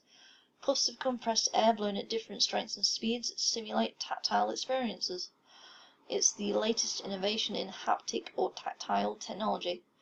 It sends air vortices which pump through 3D printed flexible nozzles directed by motion sensors at the user who's using the technology, and it can simulate anything from the gentle flap of a butterfly's wings to the hard impact of a ball hitting the hand. So, Kristian, you're a gamer, and what do you think the prospects of this could be in the future? Well, in terms of prospects in the future, I think it's really interesting potential. I mean, if you can imagine this being hooked up to your TV, generally, not just gaming-wise, think about the potential as if you're watching, I don't know, say a film where you're on the film is on a ship, for instance, and you say it's something like Perfect Storm, for example. Imagine how the blast of air into the environment, or like the Titanic could be interesting. If, say, you're watching a sports film, whatever, you see the guy catch a ball, you hear that flack. Yeah. In terms of gamer, you combine it with something like, say, Kinect, where you, as a player, are being thrown a ball, you react to grab the ball, and you actually feel the slap in your hand by this blast of air. That could really feel like a really good user-generated experience. Sorry, a user experience. It would be and you can like, blow it back and throw it back in the same way, because of course the motion sensor picks up the speed and the velocity and the angle of ascent in terms of angle going back into the screen. But there was that video of Milo, if you can remember, when Kinect was first shown off, where there was interactivity between a virtual 3D avatar and the person who was just there talking to him. Not only did he expand by voice commands, he also, I can remember, there was the user wrote the user drew a fish on the piece of paper and then handed it over the Kinect sensor to Kinect sensor picked up what the picture was when you were passing it to the screen, and then the character actually took it from the player and then was like, oh, it's an orange fish, drawn in orange, and the computer recognised that. To have that kind of feedback now, we're on 7 years later from that technology, I think the developments could be really, really interesting. We said about a ball, we said about a ship. But what about, say, you can imagine what Nintendo could do, listen to them. I'd say playing Mario Kart, you can feel the whoosh of air going past as you go faster or slower. Yeah. In fact, Disney are obviously behind this, Disney Research. Any kind of things that they're looking into. In terms of, say, their films and their interactivity, Disney Interactive, they're going to be looking at loads of different projects right now. Yeah, that could make the temperature of the wind that's blowing through these nozzles fluctuate as well. That could be really interesting. Well, you could simulate a really cold, blustery environment or a really hot tropical environment. Well, yeah, I suppose you don't want to heat an entire room, but say the exhaust of a car, for instance. Yeah. Or the. How about the blast of an explosion from a movie? Oh yeah, massive boom. Yeah, I think it's going to be really, really interesting, really innovative technology. The fact that it's 2 3D printers built onto your TV or onto your monitor, where they render themselves bigger and smaller. Yeah, and from the sounds of it, they're using the same sort of technology as the Kinect is using, where they're using their hands to play with whatever it is that they're working with, so that they can tell if what their vortices are simulating is actually right. Well, yeah. Yeah, obviously it's motion tracking, so yeah. Yeah. I mean, can you imagine, like, what the future could be from that? I mean, just keep that in mind. I mean, within 5 to 10 years, that'll be standard technology. Potentially. If it doesn't all get shipped first. You could get a proper virtual reality place, because we've got the visors now that simulate behind your eyes, so you actually look like you're in place. There's you're talking about Oculus Rift. You mentioned by name Oculus Rift. Yeah, it's got to be the future of the way that you interact with virtual environment. I'd say definitely. That combined with air and motion sensing, would you know if you're awake or in the real world? Well, well, there we are. There we are. And from a tactile experience, we're going to be looking at a visual experience, the animated short film Wolf Song. Everybody will find something to appreciate in this. This is an animated short created by Taniko Pantoja. It's part endearing story of mother and cub and part human, with a dose of dark human actions. It's very reminiscent of the films Princess Mononoke and Spirited Away with the... Yeah, absolutely. That guy's vision in regards to how what is good, what is bad, what is evil, what is light, it's complete blurline. Everyone has a reason to do what's happening in the film, which I think is a profound experience to why them films, if they're animated, are so human, and why everyone can connect with them. Yeah, but this film, Wolf Song, it touches those same notes as well. Yeah, even though the two main characters, as it were, is a mother wolf and a hunter. The mother wolf, the very start of the story, she goes and breaks into this hunter's cabin and steals her cub. Of course, unfortunately for the mother, her cub's already dead. It's been stuffed. It's the hunter's trophy. So when the mother runs away with this baby cub and starts cuddling up with it, being quite pleased about the fact that as far as she's concerned, she's found her little cub that the hunter stole. Because the hunter's tracking her from his cabin to go and get his trophy back. Yeah. Yeah, she's kind of singing like a lullaby, really. It's kind of a sweet kind of song. It really echoes the sentiment of how a mother feels over a child. Yeah, it's quite a deep, touching message in this, and there's like a lot of flashbacks too, which carry the story. And if you listen through the music of the film as you're going through, you can actually hear the song of the mother. It's just in the background noise. The soundtracks by Denny Schneidermeister, and the audio storytelling really is powerful conveyance of scene, setting, and tones of drama. Wolf Song definitely hits it. Yes, it's a uniquely animated film as well, and that's a Wolf Song. I highly recommend you check it out. You can download it legally for free. This is available to download from FrostClick. It's been promoted by them at the moment via FrostWire, and you can view it online, all for free. You can legally have this film. Okay, so let's just talk about something it's the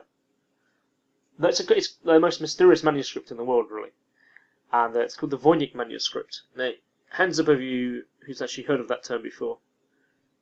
No, not too many of you. Well, there might actually be a few of you because it's a relatively well-known, most mysterious document in the world, and it has an interesting lineage from where it's come from, what it is, and what it could represent.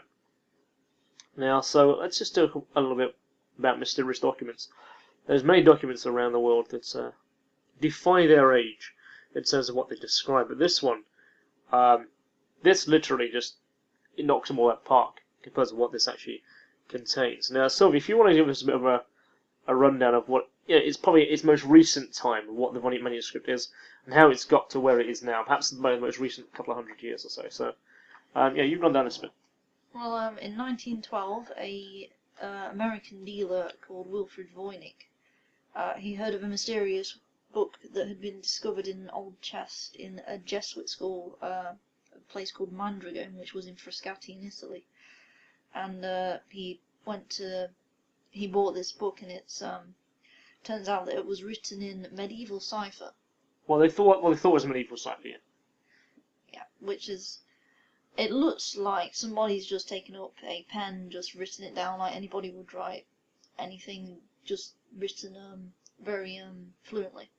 Okay, so the person who wrote this is clearly an expert. Yeah, clearly.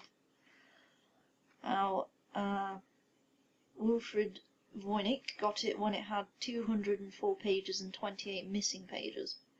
There's another striking thing about the Voynich manuscript, which is, as well as these letters which are so far undecipherable, there's also all these pictures around the pages which are brightly coloured. There are a lot of little drawings of astronomical diagrams and also all kinds of strange plants, which a lot of them don't seem to be any kind of plants that we know on this planet. That's really where the mysterious story starts to take shape, really. Is that there's a lot of plants, a lot of botany in this book. That appears to be stuff that we've never seen before. Yeah, and what's really intriguing is all these plants are labelled. They're labelled literally like a botany book. But it also goes into describe, as you were saying, astronomical diagrams. Yeah. There's certainly pictures of there are pictures of women in baths that appear to be connected to pipes that are, in terms of pictograms, they appear to be getting younger in the pictures. Yeah, a few of the pictures in the manuscript are described as being a woman in a bath, which is connected to a pipe, which is connected to one of these plants that's been labelled. Yeah. That's given us some kind of, I guess that's some kind of treatment. That's right, the Voynich manuscript is now resting in Yale University, after a gentleman called Kraus bought it off Wilfred Voynich's. Not Wilfred Voynich's. He bought it off Ethel Voynich, who was Wilfred Voynich's wife's executors. Tried to sell it for $160,000 because he thought it could contain some really valuable historical information. Well, I certainly think it can. Voynich basically he defied his he couldn't translate it, and he obviously died and he left it to his wife, and then it to Ethel, and then it passed on to Kraus, who then donated it to Yale University. Yes, that's right. Now, a lot of people don't actually know what he was actually into. Add some colour to this guy, right? So, and I'm going to talk a bit, go into colour about this book, and the other things that it has in it and what it represents are why it is. It might have even stronger links to our ancient past than people have ever thought possible. Now, this guy, he was during the 1800s. He was born in 1865. He was a Polish nationalist. He was involved in their movement there. He was fighting to liberate Poland from the Russians. He joined activists. This led to his arrest in 1885. He was sent to a concentration camp in Siberia. He escaped somehow, made his way to London. He opened a bookshop, really. He was printing local magazines, a revolutionary magazine. So he was an activist in his day, really. He made a magazine called Free Russia, and he, with some other people, he was trying to get banned books that were banned in Russia out to Russia. He was smuggling books back to Russia, really. So they lived in constant fear of the life from political attack. And he travelled on a number of aliases. Yeah, he went all around Europe and back to London. And then he opened an antiquarian bookshop. And that's how he came across this book, this work, really, the Voynich manuscript. Now, it's suspected that it was produced sometime in the latter half of the 13th century, and it might have been connected with a guy of that time who's very, very famous, and whose name we're going to come to in a moment. The book itself, as you've said, is very colourful. It appears to have 204 pages. There's 28 other pages that have since gone missing. In Pescara, in north of Rome, it was discovered in an old trunk. The Jesuits basically paid money for restoration work, and then it was found. There was 30-odd volumes at the time, and the Jesuits literally, it's thought that they might have burned some, for fire. They didn't really know what it was. That's one of the theories that went into it. Oh, I thought a lot of the pages are missing. Yeah, it's potential that's happening. But I remember when they found like the Dead Sea Scrolls. I was they were actually literally burning them for fire. So someone, well, this is a story I've never heard before. Now, of course, that was the stories of Enoch. Yeah, on the books. Yeah. Lost that quite a large part of it now because they burnt it. Yeah, they were just using it as fire. Obviously, they couldn't read. It wasn't until someone could read it. It was like, what are you doing? Yeah, so this book had a date on it. A date I know is in that book you were just looking at. I hope you'd mentioned it, but it was dated in August 19th, 1666, and it was dated by a guy called Jonas Marcy of Kronen in Prague. He addressed it to Kristian. Kristian then explained to him why it was sending him a book that no one could read, and it then eventually went into the hands of a very famous guy from Elizabethan times called John Dee. Although that is theorized, it's more than likely he did. He was the kind of magician. He was a sorcerer, literally under that claim. He certainly was a mathematician, and he obviously worked with Queen Elizabeth I's court. Let's see where this it goes next. Now, there's a guy in the 1800s where this. Sorry, not 1800, in the 1200s, so 13th century. There was this really. He was a major character of the time. He clearly was. If he lived today, he'd be called a genius. His name was Roger Bacon. Now, Roger Bacon studied at Oxford. He taught philosophy in Paris. This guy knew his stuff. He wrote a number of books: the Opus Manius, the Opus Minus, Opus Terrenium. Now, in fact, actually, when Columbus went to Newfoundland, when he was trying to get to India, it's because they found books. They found the Opus Manius, which said there was a passage to India by going west. Yeah, so he found America because. Well, he found Newfoundland. He found Newfoundland. Yeah. Yeah, he found what is now called America. On his way to India. Because he sailed west instead of going east. Yes, but he did it because it was in the books of the Opus Manius. So, Maius, I do apologise. He wrote a phenomenal encyclopedia of the time. And didn't he write in cipher as well? He did write in cipher as well. Bacon was so far ahead of his time. I mean, he was to give a bit of insight to who he was, and why it links to the Voynich Manuscript, we can talk getting back to in a second. That's why it's so fascinating. Roger Bacon literally wrote about ships that had no rudders, ships that could fly. With 1200s, he lived like 1294. He died. It was like ships without a rudder. There was ships that could be piloted by a single person. Fast ships, but literally one steerer, as it was called. It's certainly flying vehicles. Back in 1256, we're talking well before Leonardo da Vinci's interpretation of what a flying vehicle could look like. He called them there was a term for it, instrumentia valenti, valandi, I think it was called.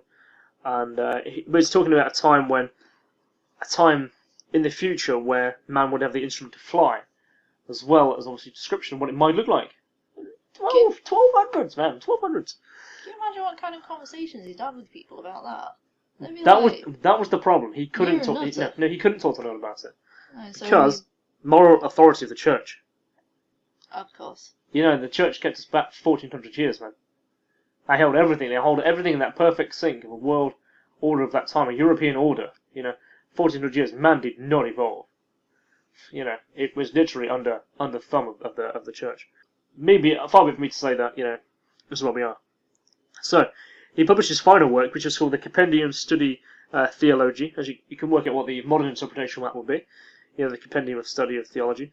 The Bacon named a doctor called Mirabilis for his linguistic and his scientific achievements, and and similarly to show his conformity, he joined Franciscan order, which but he soon came into a conflict with his superiors and was placed under monastic arrest.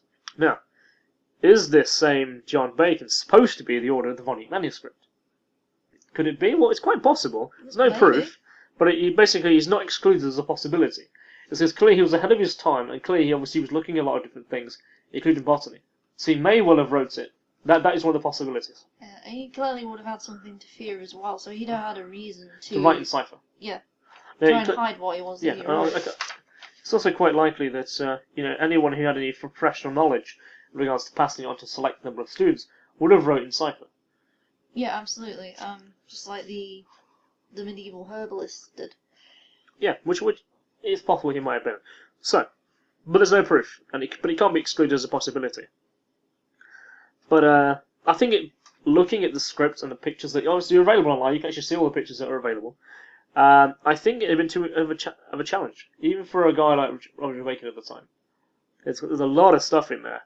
After all, it contains there's a different alphabet. It defies logic. There's like illustrations of plants and utensils that are seen nowhere. We've never seen this kind of stuff. There's another problem with trying to translate the Voynich Manuscript is that they don't know what language it was before it was translated into cipher. So they don't have a basis of figuring out what the most common word is. Okay.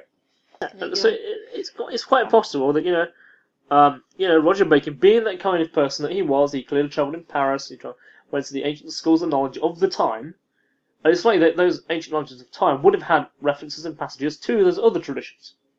because that's how people communicate. So certainly the major, universities of the time, and certainly what the also the knowledge sources of the time, where knowledge gathered in a place. Clearly, they would have had a level of communication between them. Yeah, there would have been a level of That's communication. really where I'm coming from. If he'd been a writer, he might have seen other texts, what kind of brought his stuff together. So, I think I see where you're going with this. okay. So again, we're talking about the Library of Alexandria. 47 AD was destroyed. It was destroyed again in 391. It happened in Jerusalem, Pergamon, and so many cities where in ancient times where national knowledge sources were destroyed because they didn't want people to read them. Which is really... So it might have been that he might have been copying data, or someone would have been copying data from ancient texts in order to preserve it. Yeah, he might not be able to read it. I mean, someone might have just found these texts and passages and stuff, and you got moths and stuff, or eat paper at the time, parchment. It might have been a case they were trying, to copy them so it wasn't destroyed in history, because they thought they were so vital. Yeah, maybe. Could that have would happened? be an explanation. If the paperwork goes back to that kind of time, it might in fact be a copy of an earlier parchment. People just say, well, why, if it's a copy of a copy, it's not valid. Well, actually, there's a fucking 80,000 translations of the fucking Bible. They're still considered to be considered history. That's it. The duplicates, and every one of them counters each other. It's contradictory to each other. Yeah, and there's translation differences Okay. from one language to the other. Yeah, that takes us in a wrong direction. So, let's just put us back on track. So, really what I'm trying to illustrate there is that there's a lot of stories of that kind of time, bringing knowledge long distance, or could it have been via the trade links?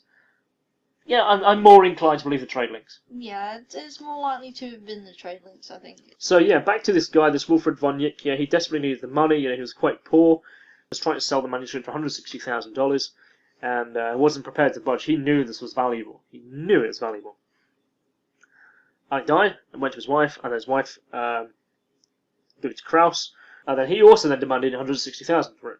But then it went to 1969. I think it went to Yale Museum, right? So this is exactly where it is today. So Kraus donated it to the Yale University. That's right. So this is where this book is today, right? You can go online, you can check it out.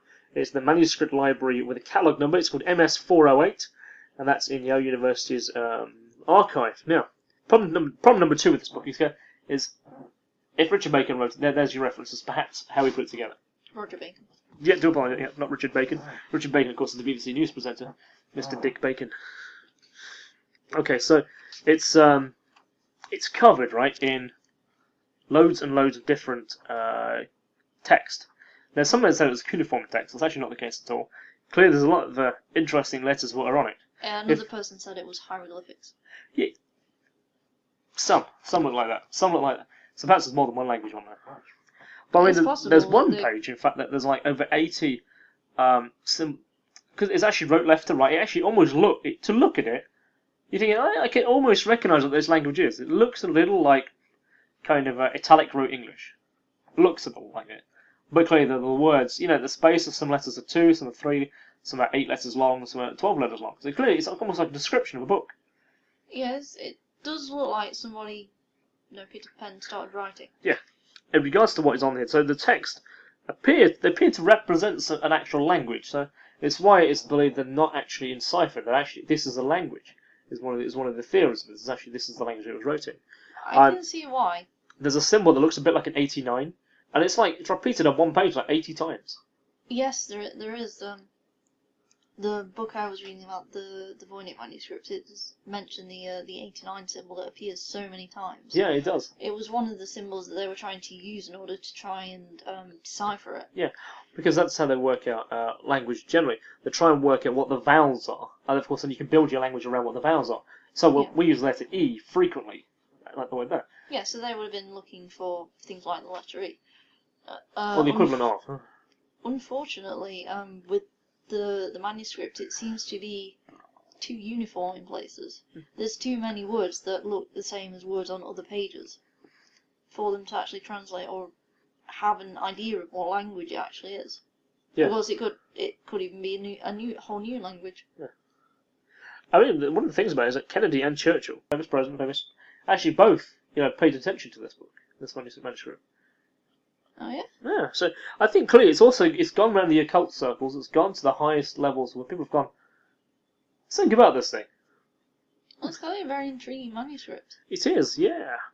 There was a science correspondent called Uli Wakey, Kuki, sorry, apologies, and he wrote about it back in he was trying to translate some much earlier texts in the 1600s, and he tried to use the same cipher system, and he apparently thought he was on his way to something. There's a guy called Gordon Rugg. He used various techniques from the 16th century to try and demonstrate that the manuscript was fake. He used a table of there's actually description of actually what he used. The result was gibberish, but with the same structure as the original text. Oh, and they had an old World War spy who particularly was an expert in ciphers trying to decipher it, and he couldn't do it either. That's right. Yeah, perhaps they'd have got Alan Turing to have a look on it. Maybe we got somewhere. Maybe. Yeah, so even today's cryptographers can't seem to crack the code. Now, this is where we're going to be going next with this story, okay? Regard to cracking this code. Now, okay, let's talk about another thing, actually. Before we go into that, let's talk about another thing, right? Okay. So, with today's computer powers, they still can't crack this code, right? But if the text has some kind of symmetry in it, or a logical structure, then that would probably find it with the computer program. If it's programmed, obviously, because it's looking for certain cuneiform, certain patterns. Yep. Can't seem to find it. So the logic is missing, is what people are saying. Yeah, that does seem to be the case. So again, this book here tends to reference did Bacon copy an earlier manuscript? What they're talking about. So how old is it? This is the thing, right? There's another. This is the other story. This why it's never actually been carbon dated, and rather Yale refused to carbon date it. Did they really? They do refuse to carbon date it. Frequent requests. But nobody wants to. No, not nobody. Yale refuses them to. Sorry, Yale won't run the carbon dating. No. Now, do you know how they do dating techniques? I do a little, but so. I do a bit, yeah. So, elaborate. I know with carbon dating they look for traces of an element called carbon-14, which it degenerates throughout a certain amount of thousands of years or millions of years in some cases. And then they use that to try and go back and figure out how old it is when comparing the carbon-14 decay. So if it's decayed a lot, it's a certain amount. That's right. That's exactly right. It's certain periods of time. Obviously, there was C14 techniques, as it's called, the radiocarbon dating. It's a way of measuring decay about the carbon-14, and it's got a fixed life basically. Yeah. They say it's 5,600 years. It basically decays at a constant rate. So, yeah, that's why they use it for the dating, because it decays so constantly. There is problems around that, but again, that's a different subject. Don't want to go off topic. The method isn't flawless because there's a range of atmospheric changes not actually been taken into consideration in this C14 structure. So they're saying some measurements in terms of time might be completely wrong.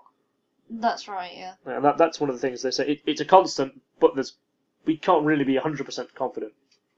Considering it's made with lots of different inks and colours, both the paper and colours are organic, meaning it can be carbon dated. However, as I said, Yale University refuses to do so. Why is that? Well, no one really knows why. They've declined numerous times to measure it. I suppose going down the more simple route, they could just be declining because it's a really old thing. And in order to carbon date it, you actually have to take a piece off and destroy they did it with the Vinland map. They did it with the older, books of the Bible. They're the ones who did it with that cloth. They did the shroud. Yeah, they're the ones who did that. Yeah, I remember that. So it's a curious document. So, in terms of the content, there's a lot of script, there's a lot of illustrations. Pages 2 to 66, right? So pages 2 to 66 feature plants. There's loads of tangles of roots, always accompanied by text, as you mentioned earlier. Yeah, they always look like they're listed. Yes, always listed. It looks like they're trying to describe what they're made from. Yeah. It looks like it's a very botanical kind of sense. Now, in pages 63 to 73, there's astronomical depictions of the stars, the sun, what we consider to be zodiac signs, featuring major stars in the sky. Women laying in bathtubs with tubular openings leading to the plant's roots. There are 10 pages of this provide a little way for optical clues because literally it's just text. It's like depictions in the margins. So it's like they're writing like the way you write a book when you write you write stuff and you write little depictions at the side of it. You write your Little notes at the side. yeah, you do, and it looks like that's what someone's wrote. They've written like notes like that. So there's always like an indecipherable mix of stuff on certain pages. And then there's 39 pages of pure text, line after line of unreadable stuff. And then there's a number of texts that are of different sizes. And curiously, the numbers have been numbered. The pages have been numbered, but in a form of the 16th century, which would have been perhaps to the ciphers at the time, because the numbers are in cipher, but they're in the 16th century cipher, so they actually worked out what the order was, who had first had them back in the day. Well, who found them in the 1600s. Yeah, that one makes sense. I know a lot of people who were experts on ciphers had a look at this thing to try and decode it. Do you know Father Crespi? A bit, yeah. He's that guy I've forgotten what country he's from, but he's got Ecuador. all those discs, Oh, doesn't he that had have all got he had all those discs and lots of statues, and lots of stones from antiquity, allegedly from caves in Ecuador, which the natives used to bring him. Now, he basically was a missionary in Ecuador. Very famously, he's posed with lots and lots and lots and lots of materials, lots of pictures. In fact, everyone who took cameras, generally their cameras ran out of battery, so they could take pictures of and catalogue what was there, because of course it was quite a remote area at the time. He died back in 1982. Now, he obviously met with loads of different people. Now, what's interesting about this is that some of the symbols that appear on the Voynich manuscript are symbols that are actually on some of these gold plates and collections. Now that is interesting. Isn't it? Do you think whoever wrote the Well, manuscript? we're coming to that. You're jumping ahead of the story there. Right, so yeah. Now, Spanish conquistadors, like when they invaded like Ecuador and South America, they basically converted everyone to Christianity or die. Yeah, of course, that was their mentality Yeah, at the time. but there's not a single trace of Christian imagery on any of these pieces in his collections. No crosses, no Madonnas, no biblical quotes, no Bibles or anything. And very much pre-Christian in there. Who made them, really? Don't know who made them. I mean, there's some strange stories about them, but they're not stuff I'm really going into right now, because we're not trying to say they're alien or shit. We're not trying to say they're extraterrestrial. We're trying to say what they are in a historical context. Yeah. And we're just Which you can't really debate, because they are. Yes. So what we're just saying here is that, on some of the panels, you can actually go. Father Crispi's collection of what was photographed is actually available online to see. And there are symbols that are indeed look like the symbols what are on the Voynich manuscript. So perhaps, it's because, unfortunately, we do not. Father Crispi's collection, after he died, all disappeared. Ecuadorian government, it might have been the natives, took them away. Who knows what happened to them? That's a shame. Bastards. That is a shame. Either way. Either way, so, yeah. I kind of hope it was the natives, because they probably put them back wherever they got them from. Yeah, that's why the stories of these caves were. Because a lot of people claim to have gone to these caves and seen these stuff. Apparently, as they go in there by water, loads of different stories, but again, that's going far too off the metal here. So, there was these metal plates lying around, and they were covered in like serial narratives, and no one paid them any attention because they've been there for so long. Apparently, they've been there for thousands of years. Apparently. So they were like decorations then. Like, yeah, Well, I've seen that. I come past here every day. I always see that thing. Yeah. I say there's solar coronas. There's a head reminiscent of giraffes radiating beams. There's intertwined ape-like figures.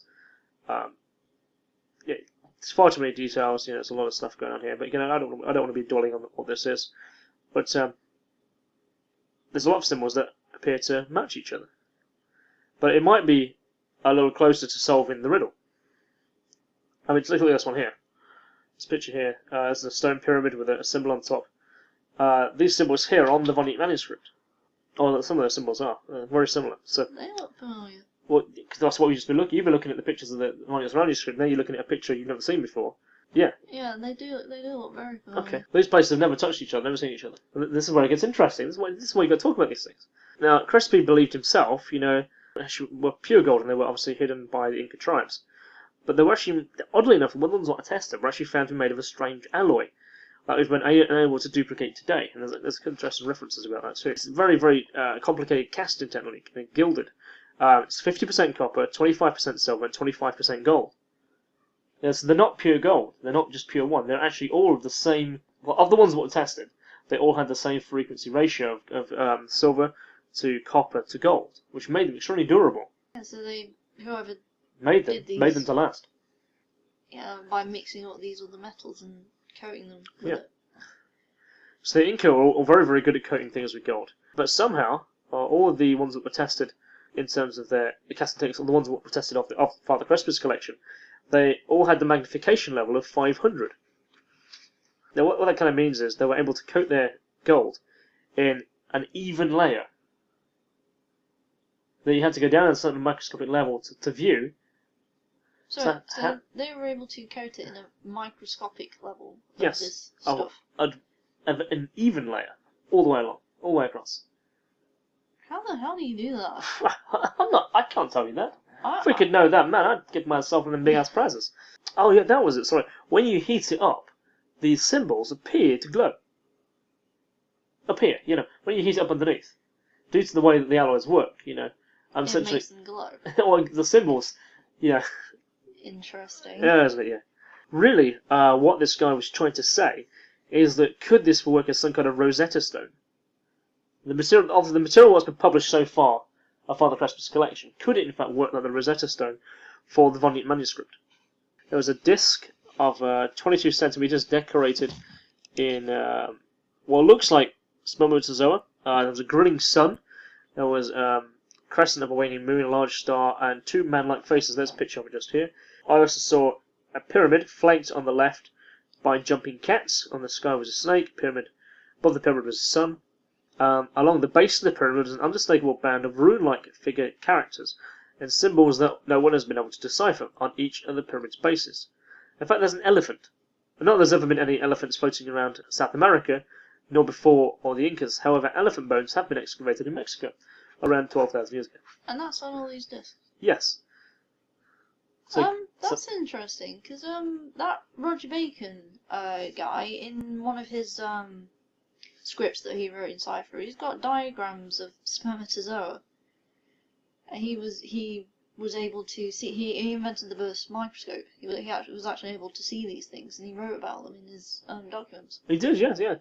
This is before, is that guy quite famous? Was it Galileo who made the first microscope? I think it was Galileo made the first telescope. I'm not sure who made the first microscope. Yeah, so this symbol contains, or has pictures of elephants and stuff, right? Which were not around, but they were around 12,000 years before. Is this then technically 12,000 years old? It's possible. Because with that sort of coating, you wouldn't be able to date it that easily, would you? Yes. So here we are. This is the craziest piece of his collection.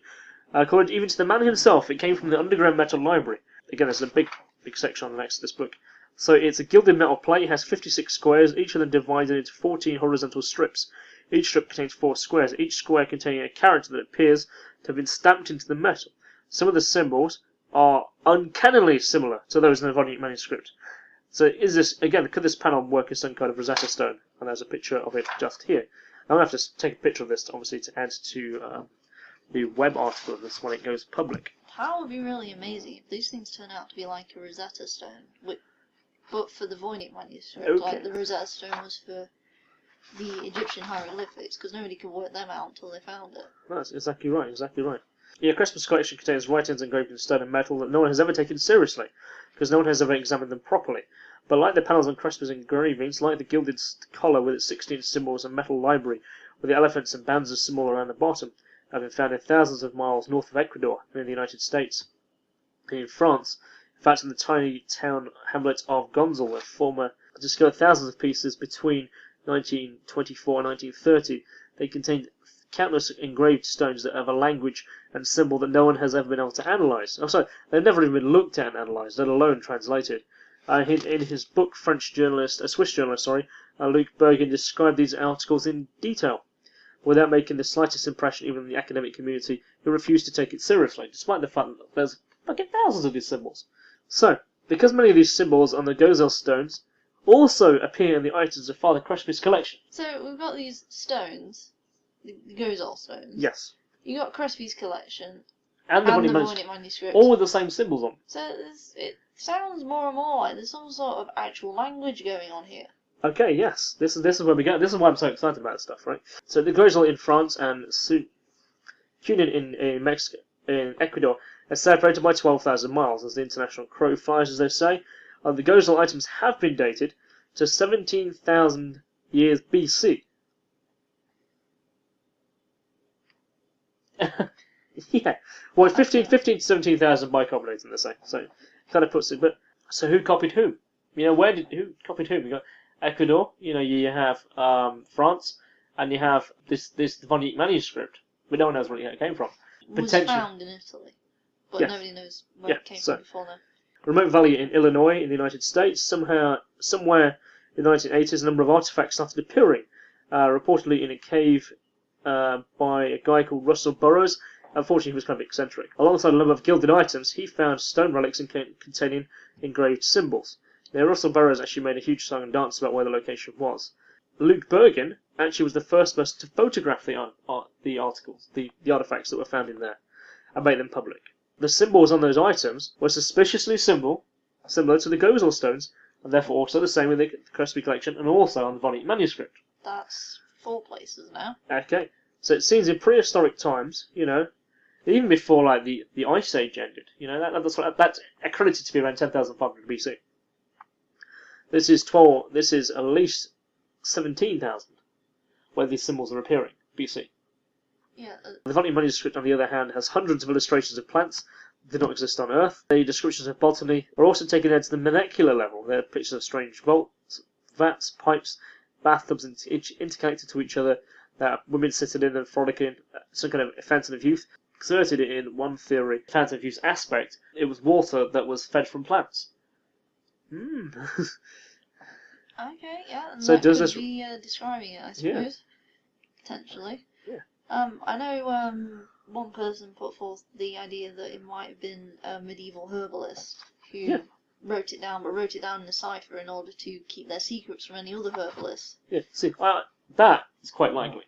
It is. Before you start exploring the stranger kind of stuff, keep it likely. What is more likely? That's quite likely. So, which would explain the way that it's been written as well. There was a German linguist called Eduard Landmann. He claims to have understood some of the content, in fact. He's quoted as saying, "It's a leap in our beginnings in space was a truly great one." There's an interesting thing is that there's lots of illustrations of these star constellations, right? In particular, Aldebaran and the Pleiades. Yes, there's also one of the guys who looks at it, he found Andromeda at these diagrams. That's right, yeah. The star constellations, but of course you wouldn't be able to see that with your naked eye. You'd have to know where to look first and then use a telescope. And that's where it gets even more interesting. There's lots of text and descriptions around them that are symbols found in the Enochian texts. Oh, then. This is where it gets even more interesting. So it's similar to the Enochian. Wait, does that mean those Enochian texts are also similar to the? You think could be maybe the Voynich manuscripts, the Rosetta Stone? Enoch. I don't want to go too far into Enoch's story, but yeah, he's supposed to have wrote more than 300 books or brochures, really. Now I wonder if the Voynich manuscript is a copy of one of those books. That's my theory. That's an interesting theory. That's one of my. Having read this text quite a lot of times now, that does appear to be where it is going in terms of my view. But again, that's my opinion. I can have an opinion. I can't state fact. Well, yeah, of course. Okay. It's hard to shake off that impression. The indescribable scripts. Now, the Enochian texts will also include knowledge about plants, you know, even recipes for immortality elixir, and baths that where you can sit in and stay young. Now, the gods in those books, you know, the descendants of the gods lived for 300 years, 600 years, Methuselah, you know, all that kind of stuff. You know, they lived for hundreds of years. How did they do it? Baths? Just to keep them young? Well, you know, am I jumping a conclusion there, or am I saying something that's actually written in history? Well, I think we'd have to decipher the manuscript to find that out. Yes, find that out. Yeah. It described it as being, I saw 6 portals in which the sun rises, 6 portals in which the sun sets. It's exactly the same way that the Voynich manuscript just has this depiction, which mirrors what Enoch is saying in his books. Interesting. So the illustration of the Voynich manuscript says exactly the same. Could it be coincidence, or maybe it will just help cryptographers in their long search for a solution? Crack the code by looking at all the stuff and going, shit, there's a shitload of fucking similarity here, guys. As an academic looked at this, it's certainly a mystery of ancient times. Carries on today. So I hope you guys really enjoyed the discussion on the Voynich Manuscript. To be absolutely honest with you all, that's actually an abridged version. We've took it around 15 to 20 minutes just to try and get it down to a sensible level for a discussion on a podcast. You can listen to the unabridged version on the website, rabbithole.reality.co.uk, and you can play and stream and download that on there. And we're going to be playing out one of our favourite bands. This is Rabbit Hole That Is Reality, Episode 6. My name is Kristian Lander. You can follow me on Twitter at DefineChristian. You can also follow me on Twitter at Sylvia Dragoon, and don't forget to like us on Facebook. We're on facebook.com/rabbithole. That's right, so I look forward to catching you in the social sphere. This is Kristian Lander and Sylvia Wicks, signing off until next time.